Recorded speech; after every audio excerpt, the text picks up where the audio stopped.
in relations to, of course, faith and fro, a lot of times we know what we should do, and it seems so simple. And because it seems so simple, we feel as if, that's almost unnecessary. It can't be that simple. Like when Elijah told Naaman to go dip into Jordan, he was like insulted because it just seems so simple. But for example, with the first documentary that I did, it was all about me needing to trim my hair, and I had never trimmed my hair before and was causing all these problems. Well, guess who has not trimmed in a very long time? Me. The other thing that I do is that I leave my hair for a while before actually tending to it. Like I would just put it up in a bun and I would just leave it, and then my hair would just start shedding a lot and it gets all tangled and matted, and I know that it's going to be difficult to deal with. But guess who still goes ahead and does it? Me.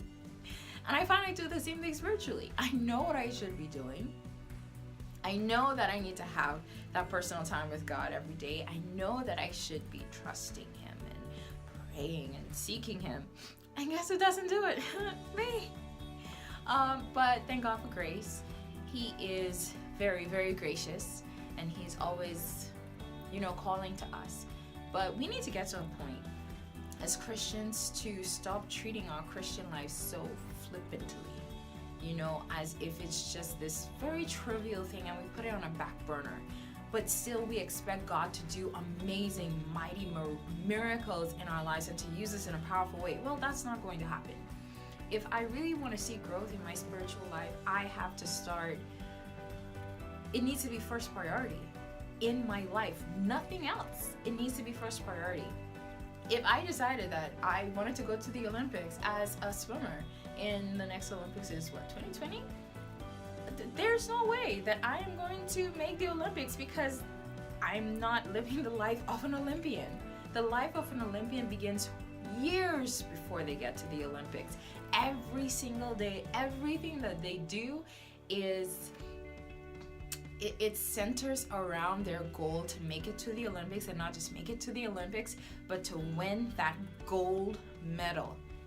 And so if we want to be mighty Christians for God, if we want to be strong, powerful women for God, whom God is using to do amazing things, whether that is serving our family, serving our neighborhood, serving the world in whatever capacity that He calls us, then we need to start living the life of for lack of a better phrase, an Olympian Christian, centering every single thing that we do in our lives around God, our love for Him, delighting in Him, taking pleasure in Him, just loving to just open up the Bible and just devour everything that's there, and just being eager to spend time with Him in prayer.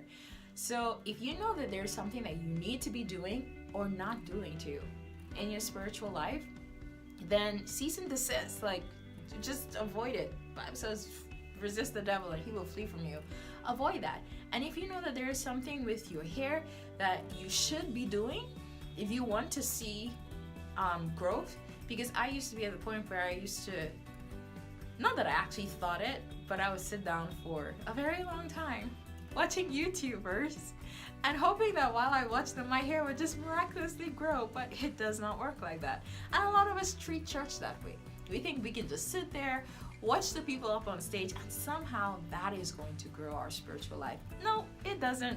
If we don't go and apply what we're learning in our lives. I had to learn that. I'm still learning that, and I'm still very stubborn sometimes.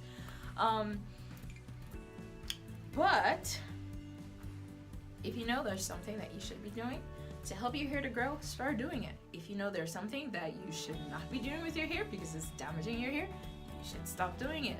And that is a word, especially for me.